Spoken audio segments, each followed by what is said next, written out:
Hello Bogura, মন আমার ফুরফুরা, তাই চলে আসলাম বগুড়া। আজকে বগুড়ার সমস্ত সৌন্দর্য আমি আর আপনি উপভোগ করব। তো চলুন একসাথে উপভোগ করা যাক।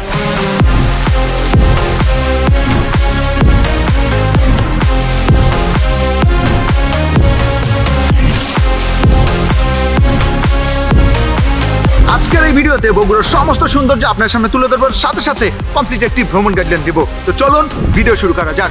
Hello guys, it's me Laksu and welcome to my blog Bogura.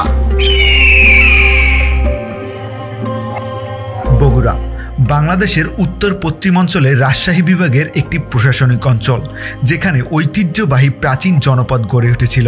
বগুড়াকে উত্তরবঙ্গের প্রবেশদ্বার এবং রাজধানী বলা হয়। এছাড়াও বগুড়া শিক্ষানগরী নামেও বেশ পরিচিত। বর্তমানে বগুড়া সার্কের সংস্কৃতি রাজধানী। খ্রিস্টপূর্ব 4র্থ শতকে বগুড়ার মৌর্য শাসন ছিল। মৌর্যের পরে এই অঞ্চলে চলে আসে গুপ্ত যুগ। এরপরে আসে শশাঙ্ক, হর্ষবর্ধন, যশবর্ধন পাল, মদন ও সেনরাজ বংশ।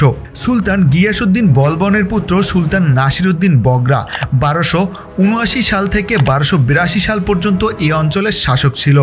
তার নাম অনুসারে এই অঞ্চলের নামকরণ করা হয়েছিল বগরা, আর এই বগরা নামটি কালের বিবর্তনে পরিবর্তিত হয়ে বগুড়া শব্দে পরিচিতি পেয়েছে। বগুড়ার দইহালা আবার জিগায়, বগুড়া দেখতে হলে তাড়াতাড়ি আয়। তো চলুন দেখে আসি বাংলার প্রসিদ্ধ প্রাচীন নগরী বগুড়াকে।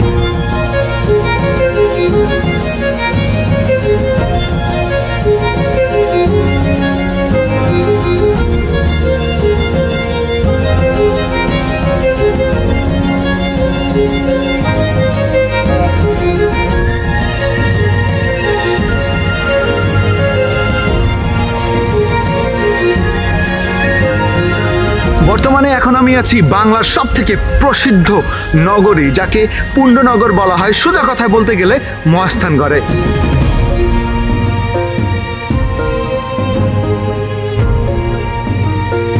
পুণ্ডনগর হচ্ছে বাংলার সব থেকে সমৃদ্ধ একটি নগরী ছিল।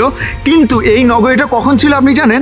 যীশুখ্রিস্টের জন্মের পূর্বে 2500 বছর আগের এই নগরী। এটি হচ্ছে মাটি চাপা পড়েছিল এবং এটিকে খনন করে আবার বের করা হয়েছে এবং বিভিন্ন পরীক্ষা চালানো হয়েছে এবং তারপরে প্রমাণ পাওয়া গেছে যে না, এটি হচ্ছে অনেক আগের পুরনো একটি নগরী ছিল এবং 2016 সালে এটি সার্কের সংস্কৃতি নগরী হিসাবে পরিচিতি লাভ করে।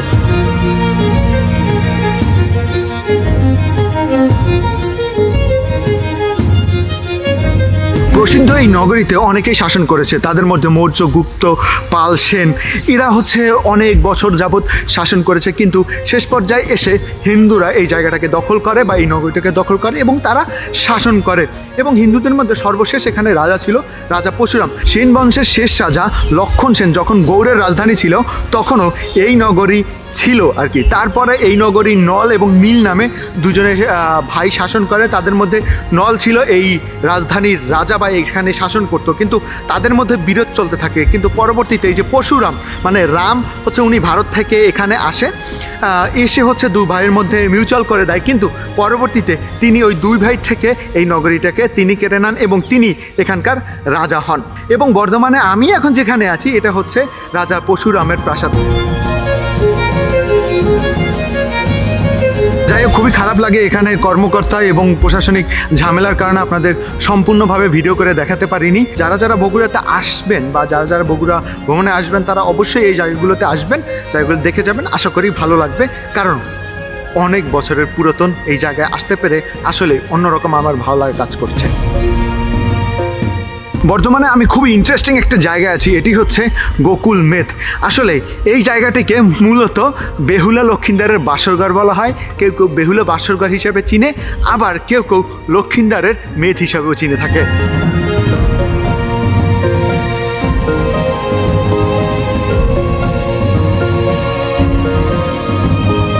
মূলত প্রচুর পরিমাণ পর্যটক প্রতিদিন এখানে ঘুরতে আসে এবং এই প্রত্নতাত্ত্বিক নিদর্শনটি দেখে এবং এর ইতিহাস সম্পর্কে জানে। তো চলুন সংক্ষেপে এর ইতিহাস এবং বর্ণনাটা শুনে আসি। বাংলাদেশ প্রত্নতত্ত্ব অধিদপ্তরের মতে আনুমানিক খ্রিস্টাব্দ 7ম শতাব্দী থেকে 1200 শতাব্দীর মধ্যে এটি নির্মাণ করা হয়। বলা হয়ে থাকে এখানে বেহুলার বাসরঘর হয়েছিল, যা সেন যুগের অনেক পূর্বের ঘটনা। তবে বর্তমান গবেষকদের মতে এই স্তম্ভ 809 থেকে 847 খ্রিস্টাব্দে দেবপাল নির্মিত একটি বৌদ্ধ মঠ। তবে এখানে বহু গর্তযুক্ত একটি ছোট প্রস্তরখণ্ডের সঙ্গে সারের প্রকৃতির একটি স্বর্ণপত্র পাওয়া গিয়েছিল। এ থেকে ধারণা করা হয় এটি একটি বর্গাকৃতির শিব মন্দির ছিল। বিখ্যাত পর্যটক ইবনে বতুতা ও ইয়ংসাং তাদের ভ্রমণ কাহিনীতে এটাকে বৌদ্ধ মঠ রূপে উল্লেখ করেছিলেন বলে জানা যায়। আবার কোনো কোনো ঐতিহাসিক গ্রন্থে এই মেটকে একটি পর্যবেক্ষণ কেন্দ্র রূপে উল্লেখ করা হয়েছে।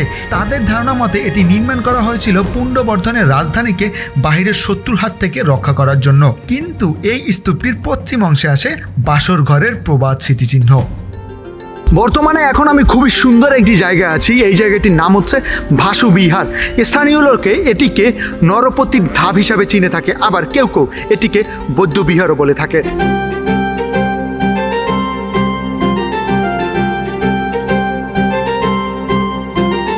জায়গাটি একেবারে পুরাতন একটি জায়গা। মূলত এটি 8ম শতাব্দীতে নির্মাণ করা হয় বলে ধারণা করা হয়, কিন্তু এর ইতিহাস সম্পর্কে তেমন একটা সুস্পষ্ট ধারণা তেমন একটা পাওয়া যায়নি বা কেউ দেয়নি। কিন্তু চলুন তারপরও দেখে আসি যে এর ইতিহাস কি বলে।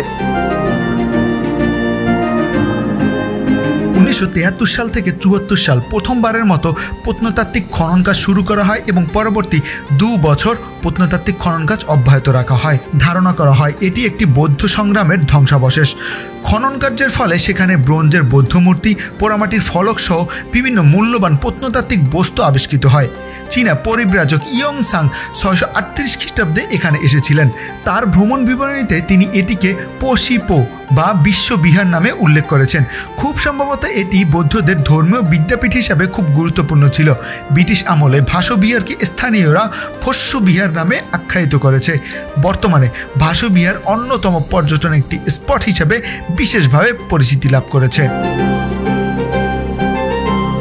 সর্বোপরি জায়গাটি বেশ সুন্দর। যারা পুরাতন জায়গা দেখতে ভালোবাসেন, যারা ইতিহাস ঐতিহ্য দেখতে ভালোবাসেন, তারা এখানে আসবেন, ঘুরবেন, দেখবেন, ইনশাল্লাহ ভালো লাগবে।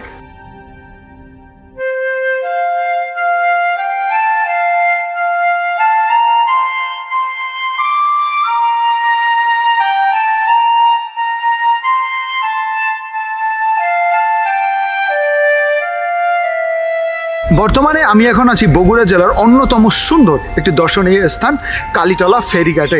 স্থানীয়রা এটিকে সারিয়াকান্দি ফেরিঘাটও বলে থাকে।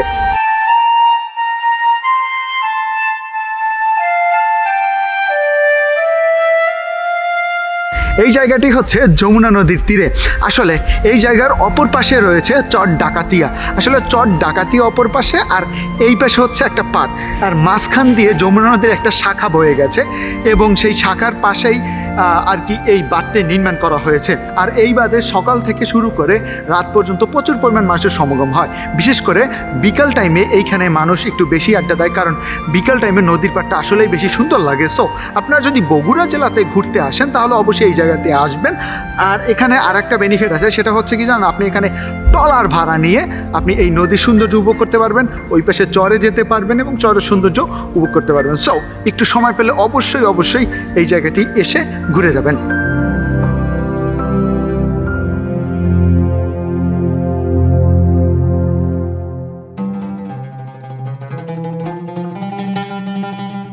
আমার পিছনে যে মসজিদটি দেখতে পাচ্ছেন, এই মসজিদটির নাম হচ্ছে খেরুয়া মসজিদ।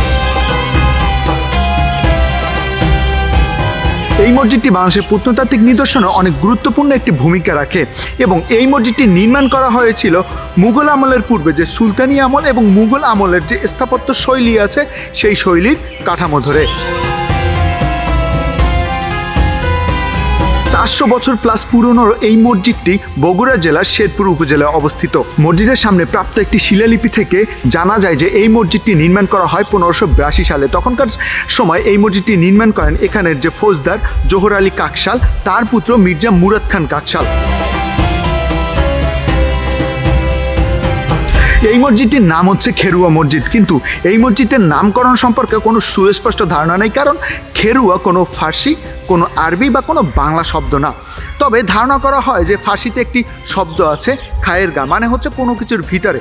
এখানকার যখন হচ্ছে সুবেদার ছিলেন মানসিংহ, তখন তিনি নাকি এই শেরপুরে একটি দুর্গ নির্মাণ করেন, যে দুর্গের এখন আর কোনো অস্তিত্ব নেই। সেই দুর্গের ভিতরেই আর কি এই মসজিদটি নির্মাণ করা হয়। এখন সবাই ওই যে খায়েরগা বা কোনো কিছুর ভিতরে এটি বলতে বলতে এখন ওই খায়েরগা থেকেই এই মসজিদের নামকরণ করা হয় খেরুয়া মসজিদ।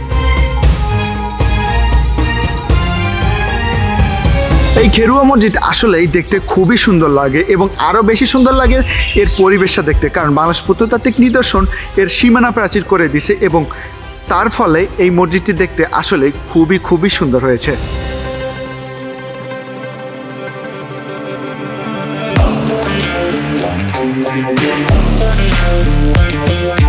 বর্তমানে এখন আমি আছি শহীদ চান্দ স্টেডিয়ামের সামনে, যার পূর্বে নাম ছিল বগুড়া বিভাগীয় স্টেডিয়াম।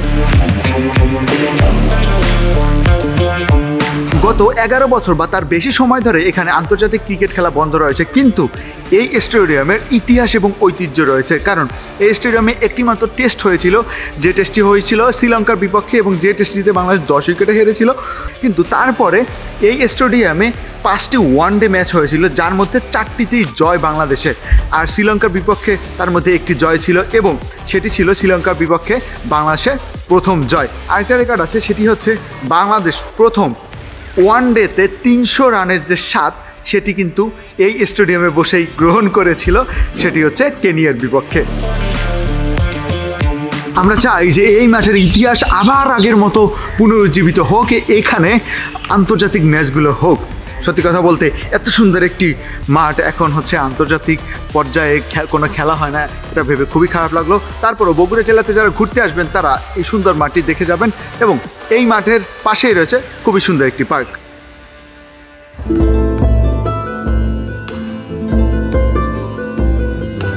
এই পার্কটির নাম হচ্ছে ওয়াটারল্যান্ড পার্ক এবং এই পার্কের প্রবেশ মূল্য হচ্ছে 100 টাকা। 100 টাকা দিয়ে আপনি এন্ট্রি করতে পারবেন এবং সাথে একটি রাইডও ফ্রি পাবেন এবং প্রবেশ করার সাথে সাথে খুবই সুন্দর একটি ডিসপ্লে আপনি দেখতে পারবেন। সত্যি কথা বলতে পার্কের ভিতরে প্রবেশ করলে আপনার মন ভালো হয়ে যাবে, কারণ খুবই শান্ত শিষ্ট একটি পার্ক এবং খুবই ঠান্ডা এখানে। আর পার্কের মধ্যে অনেক রাইড রয়েছে, যদি রাইডগুলো অফ, মানুষ কম থাকার কারণে রাইডগুলো অন করা হয় না। আই থিঙ্ক বন্ধের দিনে এখানে আসলে ভালোই মজা করতে পারবেন। আর খুব গ্রামীণ একটা পরিবেশের মধ্যে খুব সুন্দর করে ডিসপ্লে করা হয়েছে সব কিছু। সো আপনি যদি হচ্ছে বগুড়াতে আসেন তাহলে অবশ্যই এই পার্কটিতে আসবেন।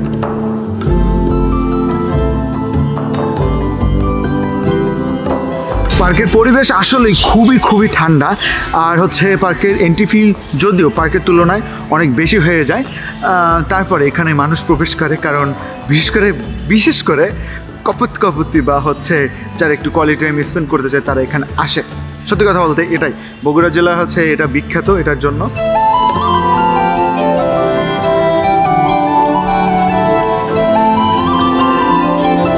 যারা একটু পাবলিক প্লেস খুঁজছেন বা পাবলিক কোনো পার্ক খুঁজছেন তারা চলে যেতে পারেন বগুড়া অ্যাডওয়ার্ক পৌর পার্ক। সেখানে প্রবেশের জন্য কোনো টিকিট কাটতে হয় না, সেখানের পরিবেশও খুবই সুন্দর, ছোট থেকে বৃদ্ধ পর্যন্ত লোক সেখানে মন ভরে আড্ডা দেয়। তো আপনি চাইলে সেখানে বসেও আড্ডা দিতে পারেন। আর আপনার হাতে যদি একটু বেশি সময় থাকে তাহলে আপনি চলে যেতে পারেন সরকারি আজিজুল হক কলেজে, সেখানে পরিবেশটাও আমার কাছে বেশ ভালো লেগেছে, আপনি চাইলে যেতে পারেন। যারা ট্রাভেলিং টাইমে ট্রাভেল টি শার্ট পরতে চান কিংবা ট্রাভেল রিলেটেড সমস্ত গেজেট পেতে চান তারা এখনই যোগাযোগ করুন লাক্সু পয়েন্ট ফেসবুক পেজে কিংবা স্ক্রিনে দেখানো নাম্বারে এখনই কল করুন। আজকের মতো এ পর্যন্তই। আশা করি ভিডিওটি খুবই ভালো লেগেছে। যদি এই ভিডিওটি ভালো লেগে থাকে তাহলে অবশ্যই লাইক কমেন্ট শেয়ার করে আমার সাথে থাকবেন। আর ভিডিওটির সম্পূর্ণ ভ্রমণ গাইডলাইন ভিডিও ডিসক্রিপশনে দেওয়া আছে, আশা করি ওখান থেকে চোখ বুলিয়ে নেবেন। ভালো থাকবেন, সুস্থ থাকবেন, আমার জন্য দোয়া করবেন। আল্লাহ হাফেজ।